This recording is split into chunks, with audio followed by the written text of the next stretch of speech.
out there. I am back. I am your host. That's right. It's Jessica Koch. And this is Profound Professionals. It is the interview series that has been featuring global experts. That's right. We've been bringing people from everywhere, and they help improve your personal life or grow your business. Today, we have some beautiful shining faces, some lovely humans on our panel today. And let me just take a second to tell you who we have. We have Alain. He is an Olympic double silver culinarian. And Alain is also, he's really helps the highs of professional life, right? He's seen highs, he's seen lows, he's lost it all more than once, but he is now making it his mission in life to guide men to clarity. Any men out there need some clarity? I know there's some women out there that need some clarity. I do too. And connection and conviction. So welcome, Alain.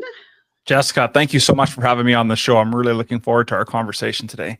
It's gonna be fun. We have this many great smiling guests. It's always a great show. I am so interested to learn about all the things that I just said, what they actually mean. So that's going to be a lot of fun. So we have also, the energy from her is powerhouse. Cheryl is here with us. She is wearing a gorgeous color that is great for her skin, looking beautiful, let me just say. And she's also brilliant. So not just beauty brains, two people. We have the CEO of Learn to Engage, and it blends 28 years of instructional design expertise. This is an important piece with storyteller flair. Storytelling is the key magic ingredient to make everything quantum, to make it amplified, to make it the 10x of it all. Storytelling is that magic spice that everyone goes, what is in that? What is making that so good? She is creating dynamic and engaging learning experiences, and that's what we want. We want to grab them. We want to combine automation and technology and learning with relationships and fun and energy and humans and people, and having it be all those things. And I think Cheryl just might be the person we go to for that. So welcome, Cheryl. Thank you. Thank you so much. And then we have Sue, and Sue is doing something that she just doesn't know. It's right on the bell, right on the ding, right on the target for me. She is working with and helping really authors bring their book dreams to life. She is a writing coach. She's a book editor, but I think she's so much more, because I believe all of us have a book in us, whether it's a children's book or a song or a poem or a fiction or a nonfiction. This is a way for you to leave a legacy, right? So the woman who wrote Harry Potter to Napoleon Hill, these people will touch the lives of humans so many years long after they are no longer here. And this is a way to do it. And Sue just might be the person to help you through your book journey. So welcome, Sue. Thank you, Jessica. I'm so excited to be here tonight. Well, I am happy to have all of you, and I am going to do something off the box and say it's going to be gentlemen first. As ladies, we outnumber him. So, Alain, give us a bit of, first of all, I mean, good on you, Olympic Double Silver Culinarian. Give us a little bit of what does this mean even? It sounds great. I'm pretty sure applause was necessary, as Cheryl did. Yeah. But, I'm not sure what that is. So talk to us. So, long before there was Food TV and Iron Chef and Bobby Flay and all those, and it still runs today, in the Summer Olympics calendar year, a group of chefs from around the world get together and compete in a competition. In a hot food competition and in a cold food. And I mean, like, long before there was a Food TV. Wow. So I did this back in the early 90s, and I was blessed to be mentored by a gentleman who had competed in 84 and in 88, and really took me under his wing to help teach me not just the skill of being a culinarian, but also on how to prepare, how to really set yourself up from a personal perspective, I live in Canada. I'm up here in Winnipeg. And so hockey's a big thing. And I would say that I was like that third line grinder guy that needed to work really, really hard. And my mentor was Wayne Gretzky. It would just happen for him. And so when I had the opportunity to compete and work with 5 other individuals to learn how to prepare food and have judges look at it and grade it, I just thought that what a great way to really enhance my skill as a chef, so and as a leader. So that's what that's all about. So you went to throwing something in a pot and competing and doing darn good at it and winning, to now you're supporting men with clarity and conviction and mission-driven life, it sounds like to me. So how did this shift take place? It sounds like you had a bit of the highs and the lows of life, as we all do, but give us a little picture of how that transition it happened. Absolutely, Jessica. So think of this. So at the peak of my professional career, and this happens to so many men, that we thrive in this idea of providing for our family. And so we're out, we're earning, we're doing what we need to do. And yet what we tend to forget is that we have family and we have others. And so while the high of winning silver medals and working 80-hour work weeks and just going after it, it cost me ultimately my marriage and everything. Like financially, physically, emotionally, spiritually, it was gone. And so that work is what really started me on the path of really being clear about what's important to me, what's important. If I say my values are family, am I living those values, or am I truly living that work is most important? And I'm not saying it shouldn't be, but it helps provide some clarity. So from your expertise and your life lessons, have you built a coaching program, an online course, a one-on-one? How are you working with these men in the world?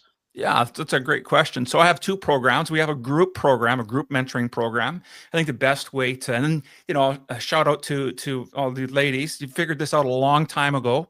Working in groups, talking about things, working through things is a great way for everybody to rise and to lift and to learn. And so I have a group program. It's called Band of Brothers, and we focus on their initial mission is to help men write a life purpose statement, so they can start to get aligned with their values and their beliefs, so they can live an authentic life. And then I also have one-on-one coaching, and that's really for those individuals who want to dive in deep and really get into the nitty-gritty. And so we'll really explore 6 different pillars in life to see what needs where do we still want to start tweaking, and how can we start to raise the level of that they show up in other aspects of their life.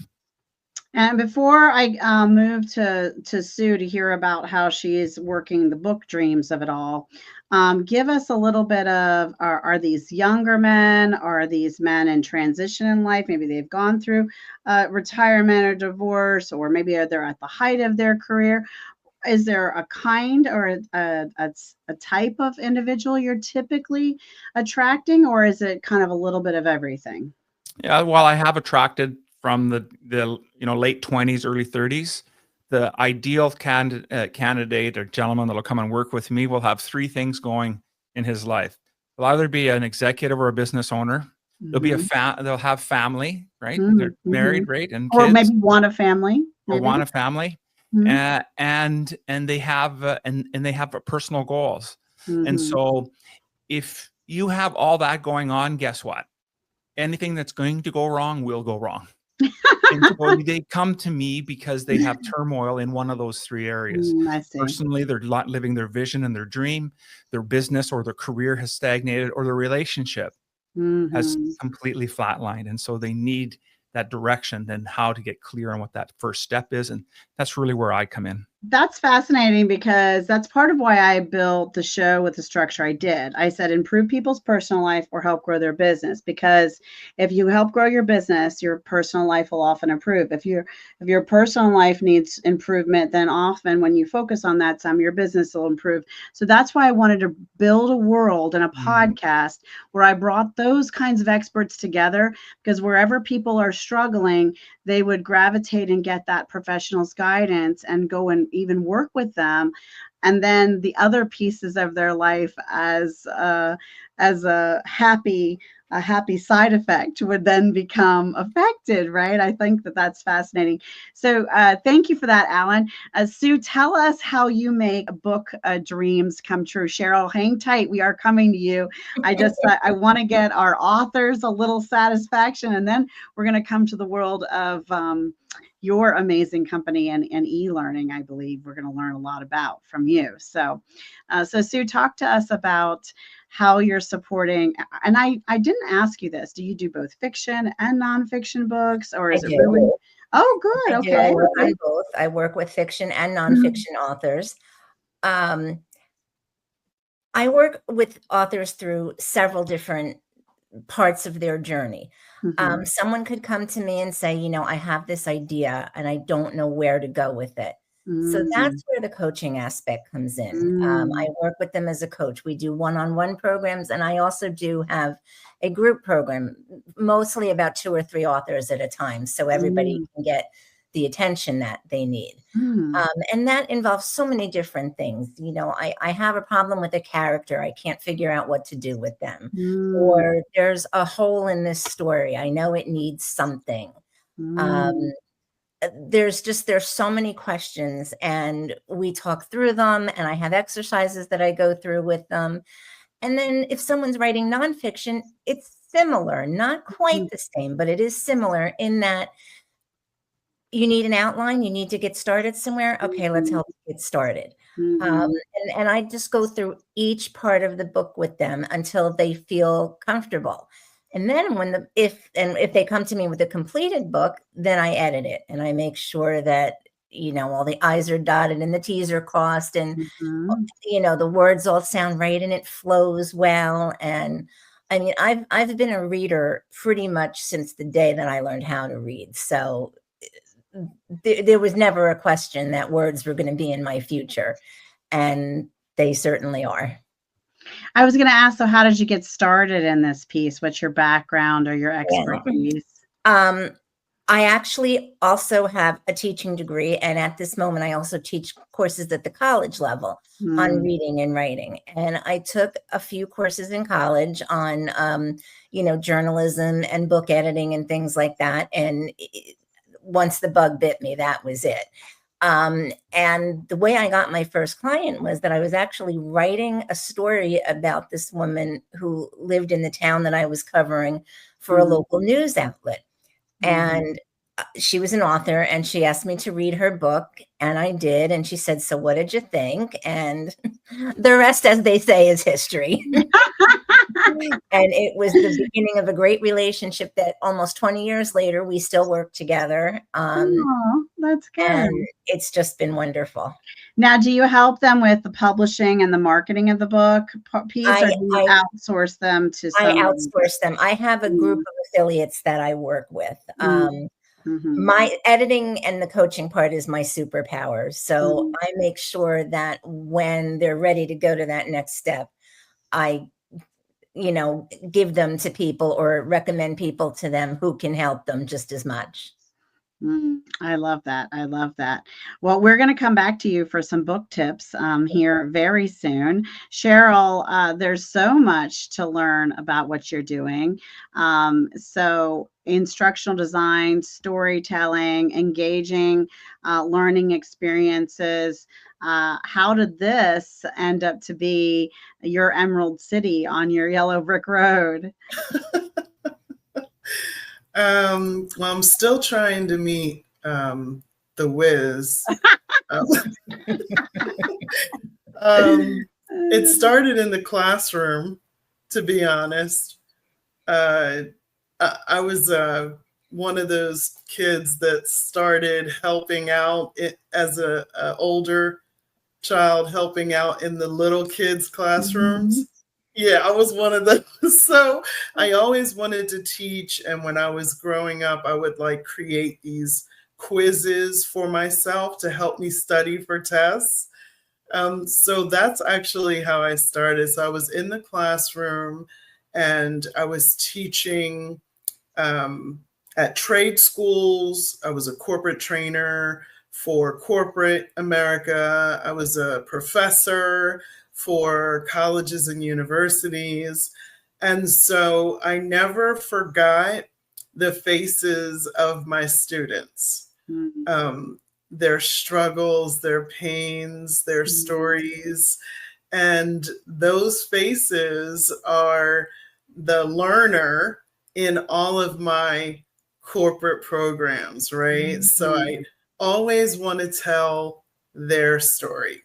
So I spend, and I could also relate because as 22 years ago, I was a single mom of a special needs toddler, and I was working 3 jobs and getting my master's degree online at the same time. Wow. So I could relate to their story.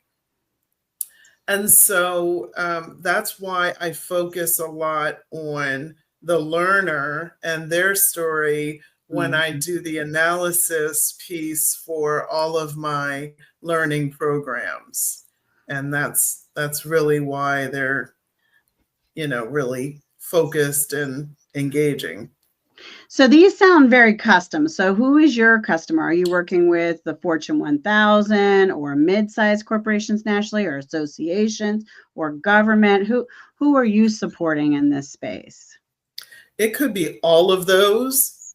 It's really the people leaders, those who are managing others, and they're responsible for their not only their professional development, but also their career development.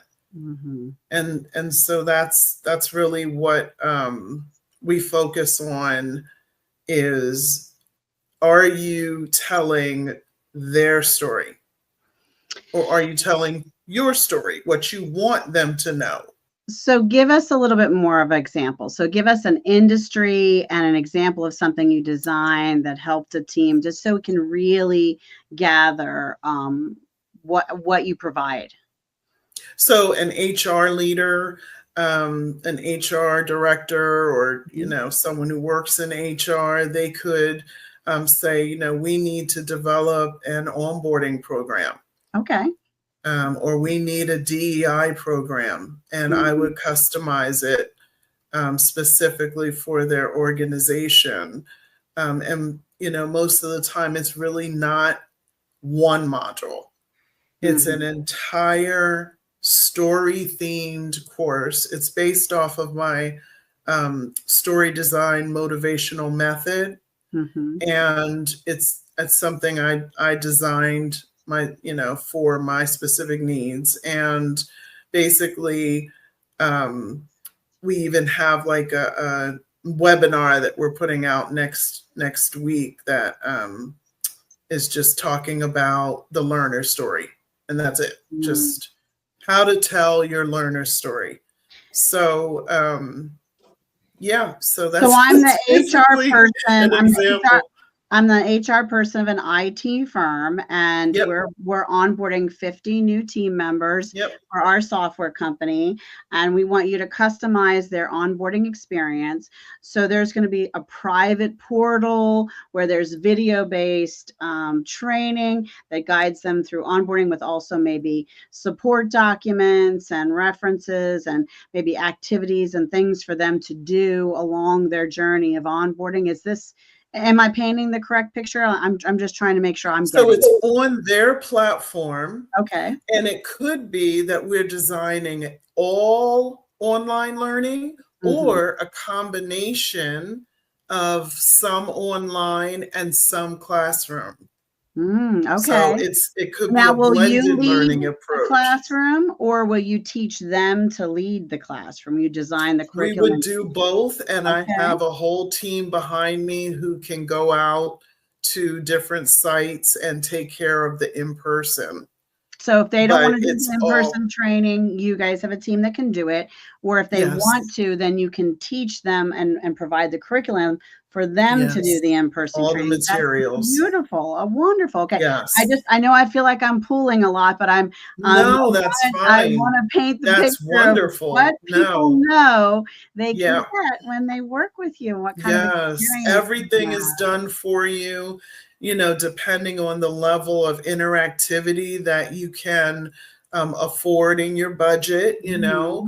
can do everything from scenarios, branch scenarios, to characters, Mhm. themes, Mhm. leaderboards, games. Yes, that's all All of fun. this can be done online to really engage the learner. Will you do also virtual trainings like this if they want one? If they have like many states, Sure. many locations, you could Oh, do a sure. hybrid of here's your online portal, but then here's a monthly call that you can join for continued support, training, Yes. and that kind of guidance based on what the company needs. That is correct. And we've actually added, we call it our continuous learning workflow model. We've added Mm, it last month. And now, after the training, you can have your leaders and your people, mhm. your staff, get professional development consulting and Mhm. one-on-one coaching. That's So we wonderful. can look and see, and make sure Mhm. everyone's on their right learning path, because Mhm. everyone's path is different. Not everyone wants to advance, Mhm. so whatever Mhm. skills you would like to have on your path, let's put it together for them and help them achieve those goals. And then we'll analyze again after 6 months and say, okay, where's the gaps? And then we'll fill up those gaps with more training. And you can do this for the Fortune 1000, mid-sized Yes. corporations nationally, government entities, Yep. hospitals, power companies, just all Yep. nonprofit organizations also. Yeah, we have a lot of nonprofits that we work with. Now that's fascinating because I have a great connection, and I'll make sure that you get to meet her. She is in the grants world, and she provides Excellent. grants for for-profit businesses. So, Yes. depending on the kinds of work you're doing as a Yes. for-profit business, you could receive a grant, and nonprofit. She's an expert both U.S. and Canada, by the way. Wow. I will make sure I make that connection for you because I think You that are would be a super. I think that will be a good one. Now we're going to go back to Alan and we're going to get a tip. So Alan, in your world, you're helping people find their mission, their purpose, their passion in life, their clarity, specifically men. What's a tip that you would give them today? Yeah, the tip I would offer is one on clarity. And so once you have an understanding of what a value that you have, I'm going to ask you to complete this sentence. I'm the kind of man who, and with our group, we can do the same thing. I'm the kind of person who, and then whatever you put at the end of that sentence is the person that you're going to show up and be, because the challenge that we have is that we think of that it's a future state. And we need to be it. Really good as men and really good at doing as being doers, but we struggle a little bit at being. And so I'm the kind of Yeah. person who, and match that with your value, and that'll help you align with how you're showing up. And I was in another session. I'm always trying to up level myself and trying to glean what can I learn from, even if it's an expert in something I'm actually considered an expert in. I'll often go and try to glean, even if I get one grain of sand of knowledge that I didn't have before. I feel like it can amplify who I am. And one of the things they said is when you answer a question like that, the very first thing that pops in your mind is often what your subconscious believes about yourself. And when you said, I'm the kind of person, say it again. I'm the kind of person who. Loves My Life was the very first thing that came to my head. I truly love the life I'm living. And so it's fascinating to play those games with what's the first word that comes to mind, because it'll tell you a lot about what your subconscious conversation is having with your conscious mind, because your subconscious is going to win all the time, so they say. So I think that's fascinating.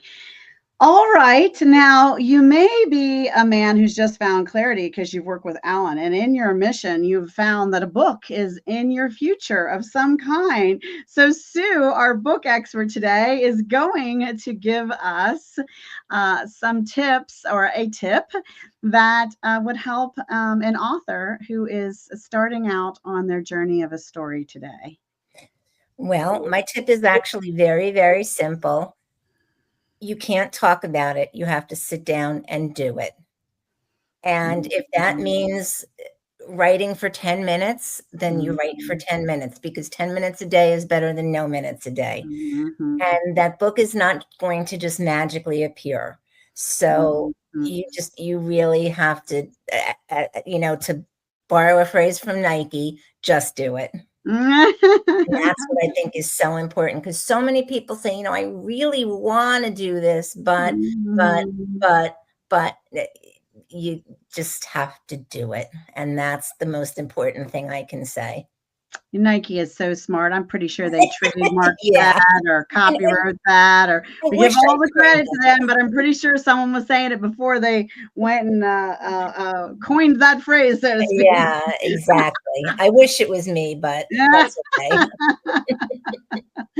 All right, Cheryl. So maybe one of the brilliant executives that worked with Alan, this smart CEO, now has 5 or 5,000 or 50,000 people who need training and up-leveling and support. What's a tip that you're going to give them?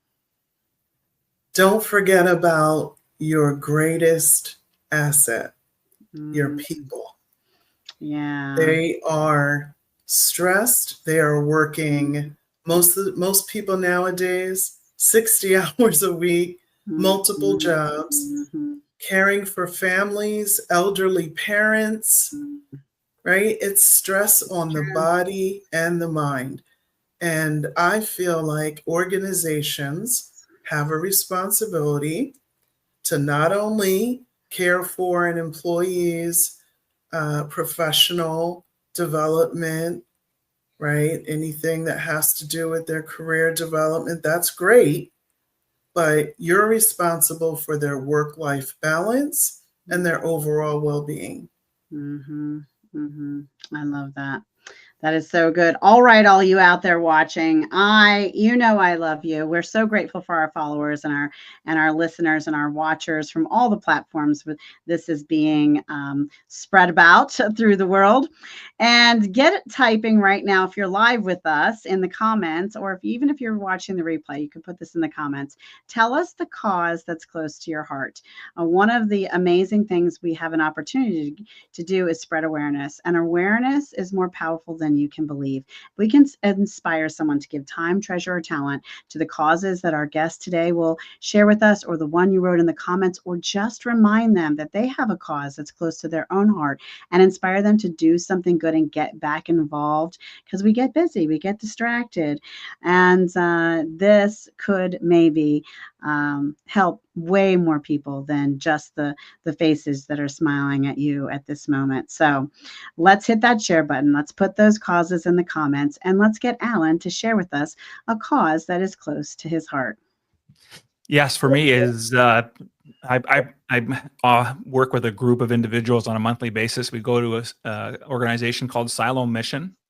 It's a combination of soup kitchen and a place where the unhoused have an opportunity to stay and get out of the cold weather. As I said earlier, I live in Winnipeg. It gets really cold up here, really, really cold. And so why it's so close to my heart is that 90% of the clientele there are men.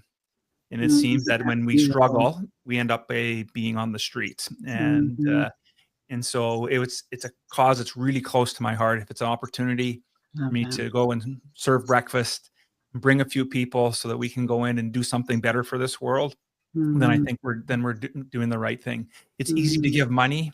It's a little more challenging to get out there and be in front of it. And so it's a cause that's really close to me.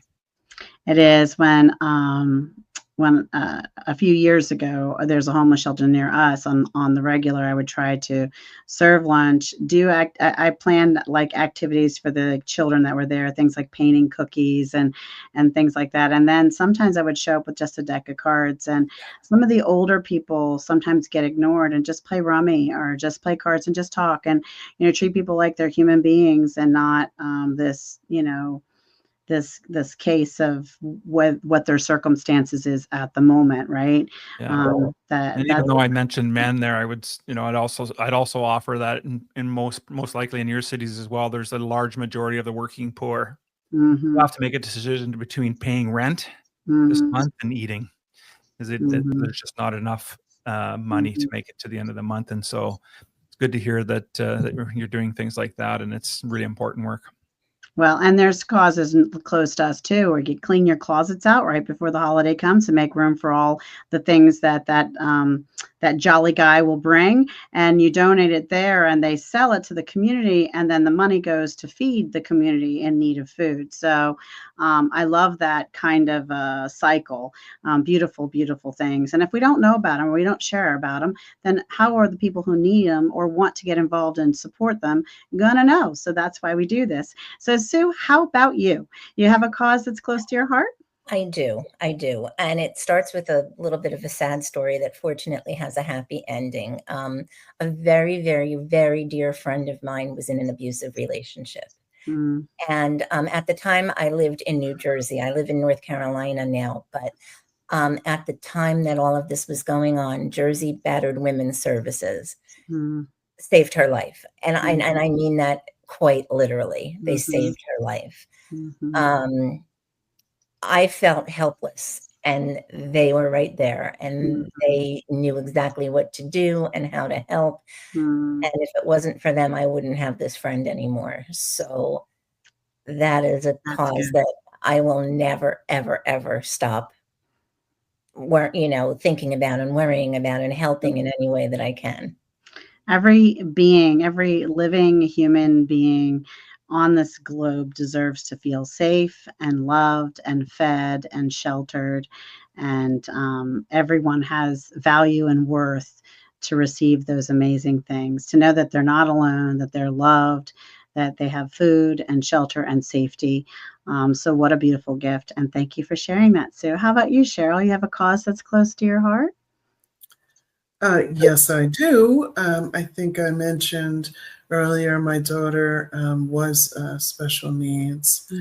And, in conjunction with employees needing a well-being for their program for their mental health, I think that NAMI goes right along, with that same message, the National Alliance on Mental Illness.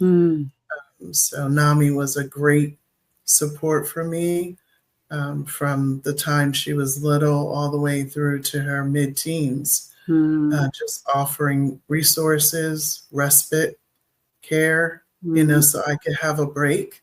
That's so important. Yes. So that's what it is for me. Mental health awareness is big right now, and I hope that I didn't know about that organization. NAMI, yeah. I didn't know about it, so I'm glad you shared it, because there might be other people who need it, who need to know about it. Yep. That's so good. Thank you. So good. All right. Now we're going to go to the next topic that's super close to my heart. Some of my guests are surrounded by them. I am surrounded by them. I am obsessed with books. Okay. I'll plant a tree. I love the paper books. I love the audiobooks. I love the digital books. I love all of the books. I am never without one nearby. I am always listening to multiple. I listen to them on 2x speed. I have trained myself to speed listen. I am obsessed with sucking in as much books in the world as I possibly can, both fiction and nonfiction. I am a nut. Okay. Totally love books. So a book that inspires your personal life or helps you grow your business. Alan, go. What a great question. And as you can see, I have a few that are really important to me, but I pulled this one out. on purpose because this gentleman, Og Mandino, really saved my life. It's the first book I bought when my marriage was falling apart. It's The University of Success, 50 of the best books ever written. And some of the books are in their totality in here, and some are excerpts where he's handpicked certain paragraphs and chapters. And I got to tell you, you can tell that it's pretty wore out. It's a book I go back to all the time. But Og Mandino, my most favorite author, and if I was ever to write a book, it would be something like what Og's done. So I did not know that existed. You just lit my life on fire. Yes. That is so great. I'm totally getting a copy.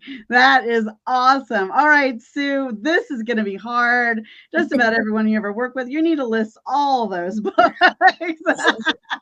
I don't think we can be on till tomorrow morning, can we? I don't think so either. So you're going to have to give us one that inspired your life or helped you grow your business. I actually have picked one. It's a book called Tiny Habits by BJ Fogg. And I have unfortunately, over the years gained a few bad habits, more having to do with not eating as healthy as I should, not drinking enough water, things like that. I mean, nothing really horrible, but this book has really helped me to take it one step at a time, because I'm one of these all or nothing people. Like, if you don't completely change your life, then you're not successful. And that's obviously not true. So using Tiny Habits has helped me more than I can say. It's a great book. It's easy to read and so helpful. I love that. And, books like that have been great for me. Millionaire Habits, The Atomic Habit, The One Thing. I love books, but thank you for sharing that one, because I did not know, I have not heard of that particular one. So can you say the name again one more time? It's called Tiny Habits. Tiny Habits. By BJ Fogg, Fogg. All right, Cheryl, all that master's fancy degree and all that learning you did and online and juggling jobs and family. I know there's a book or two that you've come across that you just love. Yeah, for me, when I was switching from the classroom over more to the development and creation of e-learning, I had to learn, because there's differences. A lot of people are like, I have a PowerPoint, I can just publish that and there's my e-learning. Like, it doesn't work like that. It's totally different. So I went to the expert, Dr. Ruth Clark, and the first book that I studied, and I still reference it today, is E-Learning and the Science of Instruction. And I have all her books. I've attended all her seminars, and I just think that she's wonderful. She's so smart. That's good. Another one I don't know. This is good. Yeah. I'm racking it up, man. I'm racking it up. So if you've written a book out there, or you have a book that you love, throw it in the comments, hit the share button, because someone else might be kind enough to hit share too. And if you're an author, who knows, they might discover your book in the comments. You just never know what can happen when you do great things for others. Great things will happen for you. So, Alan, I know you haven't written a book, but give us a little bit more depth on one of your programs or some of the other things you have created and built. Yeah, so the one that I'd like to talk about a little bit now is the one-on-one program. It's called the Hero's Quest. And the reason why I call it that is that we're all on a hero's quest of some way, shape, or form. We have the one from birth to death. That's the big one. We have so many small ones, and it's those opportunities in life when we start to focus on career or family, and there are other things come into play. And so the idea of the Hero's Quest was to help individuals really understand what pillar in their life they need to focus on. Is it financial? Is it relationship? Is it spiritual? Is it going to be in their business, going to be in their relationship, or is it going to be about themselves and their mindset? And so with this program, I take them through a self-assessment. I call it an integrity challenge, because you're challenging yourself on where you're showing up. And then we have a conversation about where are you in alignment with what your values and beliefs are in each of those pillars. And we can start a program. Now that's a 12-month program. It's an opportunity to really spend time to get to work together, because I don't think a journey takes 2 or 3 steps. That's the start. But it takes several steps, and we will fall back. We will, go back to old habits. And so there needs that opportunity for that encouragement. And when members and gentlemen participate in that program, they also automatically join our group program. And so they get the support of other men to help them on that journey. And so that's a program I'm really thrilled with. Well, great. That is wonderful, Sue. I just feel like we have to put you on the spot, lady. We're going to have to say, in the plan somewhere, the 5 to 10-year plan, your own book on writing books has just got to go out there. But tell us a little bit more about all the amazing authors and support you're giving to the brilliance of the writing community. Well, as I started this business, one of the things that I heard over and over and over again is, I'm stuck. I'm stuck. I'm stuck with this. I'm stuck on that. I don't know what to do. I'm stuck. So when I was trying to come up with a name for my program, I was thinking of all kinds of cutesy things and this and that. And what I ended up with is Get Me Unstuck. And that's my most popular program. And it's exactly what it sounds like. It's, I have different lengths, there can be a 1 month, a 3 month, a 6 month. And we talk about what are you stuck on? And I work with exercises, I edit their copy, I get them through those rough patches where they're stuck. And for many of them, it's worked out beautifully, just getting past that initial So they say when the student is ready, the teacher appears, right? So I am in this journey right now, separate from my business, just for myself, writing a fiction novel series. It's 7 books. I had a dream about 3 months ago that I saw the whole thing play out in a movie as clear and crisp as if I were watching one. And if you'd asked me 6 months ago, are you going to write a fiction novel series? I would have gone, no, probably not. Maybe a children's book, some nonfiction, sales books, because that's my expertise. But this is a book that I know is coming. And what I could imagine wanting is a group of people to bounce ideas off, but I want them all to sign an NDA. I'm not even going to tell you guys what the name of my book is yet, because I haven't got my attorney to help me copyright all that stuff, yet and trademark it. I'm reaching out to him next week. I hope to have the first novel done by the end of next year. I've already started writing it. This is going, but I could see a value of having a sounding board as I am developing characters. And I think I want this to happen. And I want to tie it to this last book and weave the families through the center with this thread and this magic. And what do you guys think of that? But it needs to be top secret, man. Like, and the energy in a book group and the energy between an author and an editor has to be right. And there has to be that trust. It's like, it's almost like a dating or a marriage relationship. It really is, because you're trusting someone with one of the most important things that you've ever done.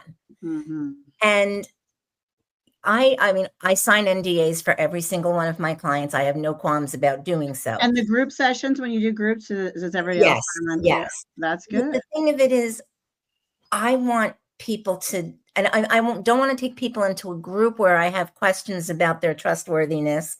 And I want people to know that you can sign an NDA or not. I'm not going to tell anybody anything until you are ready for me to do it. That trust has to be there. But in a group program, you do have to have that as well. And I have a small group program now. I'm working on something larger, but not too large, because again, you get to the point where too many cooks spoil the broth. Yeah, I agree. And I think you would probably want separate groups for your fiction, your nonfiction. Oh, absolutely. Character development is different than like what Cheryl knows about the structure of learning and how people ingest information and where to infuse a story to drive home the point of the lesson you're teaching. And, all those things are totally different than the kind of story you want to build when you're sharing, a fiction-based novel. Exactly. Yep. You're absolutely right. All right. Well, Cheryl, you are an author, not one, not two, but how many do we have? All of our fingers. So she ran out of fingers. So now next she's gonna have to start with her toes for the next. So talk to us about I guess some of your favorite books. I don't know, Walton. I have to say, first of all, wow to Alan's program. I love that. I love what Sue's doing, helping people become unstuck. And I love that you had a vision in your dream. You know, that happens to me a lot too. And you got to go with it. You do. Because it's really a premonition of the future. So I can't wait until you're done so I can check it out. I'm so excited. But yeah, 10 years ago, I said, you know, I'm going to take these diaries that I had written and I'm not, don't laugh. Okay, I'm old, but it was on floppy disk. I have some floppy disks where no one's laughing here. Okay. And I said, I'm going to throw them out of the these. room button. So if they laugh, we'll just throw them out of there. Yeah. We're laughing with you, not at you. That's right. Some people, you know, don't know what that is, but yes, I said, you know, I'm going to write whatever I want to write. A lot of people, you know, have said, you know, well, why do you keep jumping around? But I write what I feel. I write what's in my heart and what I see in my head, you know, so it could be cozy mystery series, a children's book, a psychological thriller, women's inspirational. So you've written in all these categories. Is that what you're saying? Because I have a children's book. I have some poems. I have a song that's in production. I have the nonfiction and the fiction. I'm right there with you, girl. I know. And, you know, when Sue was talking about her cause, you know, it really kind of choked me up a little because I went through something like that. And it's documented in my book of poetry called Words Never Spoken. And it actually has lines on it where you can kind of answer the questions and document how you can relate to the different stories. But, you know, a piece of you, as you'll learn, you know, Jessica, you probably already are learning, but a piece of you goes into every book, even if the whole thing's fiction. There is a piece of you in every story.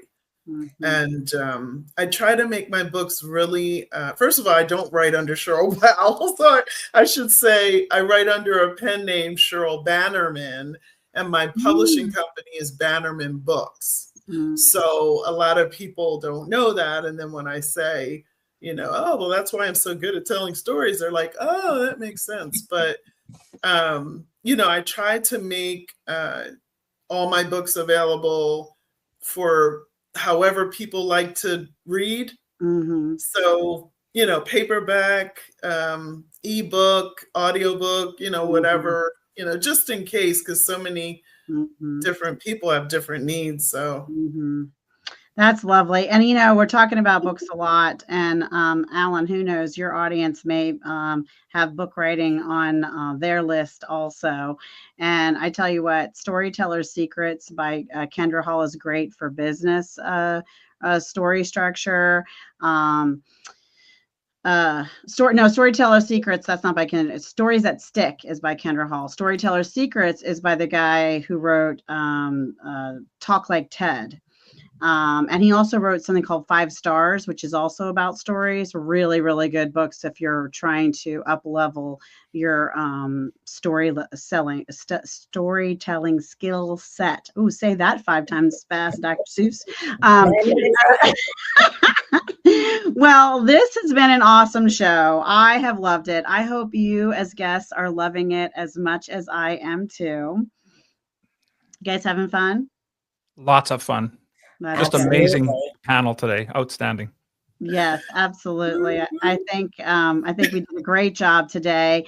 And if you're out there thinking, "Hey, wait, I'm an author. I've written a book, or I have one that's coming, or I have a great program. I can help someone improve their personal life or grow their business. I really should be on this show." I'm going to say, "Hey, bring it. Come on. Reach out to our team and we'll let you know just how to get scheduled on our show." And before we say goodbye today, we're going to get a final thought, a piece of inspiration or information from our guest as we close out today. So, Alan, what's the final thought you'll leave us with? Well, I'd like us all to consider that we gain wisdom in 3 different ways in our lives. We gain it through reflection, and that is the noblest way for us to do it because it gives us an opportunity to really take hold of what has happened in our lives. The second way we can gain wisdom is through imitation.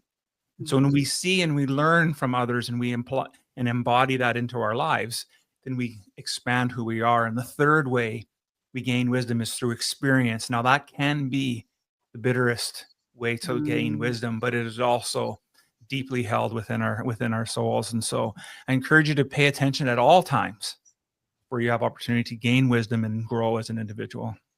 That's beautifully said. Thank you, Alan. Sue, you have a final thought for us as we close? Oh, I do, but that was deep. That's going to be a tough act to follow. So I'm going to go in the completely opposite direction. I am a classic 80s rock and roll fan, like from the beginning to the end. I love the 80s. So my inspiration, it comes from a song from the Go-Go's, and it is "Can't Stop the World. Why let it stop you?" I love that. I love the Go-Go's. Yes. I had that album, the vinyl kind. Oh, yeah. Me too. I still have it.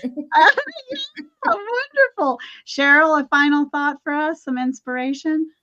I would just say to any employee of an organization, doesn't matter what your role is, but I just want you to know that I hear you and I'm here to tell your story. I love that. I love that. And we are so grateful for all of you who are following, sharing, commenting, engaging, liking. You just don't know who needed to hear this information. And you might have been the hero that put it in their hands with that little share button and that heart. We're so grateful for you and the audience. And I'm so grateful for my guests here today. This has been so much fun.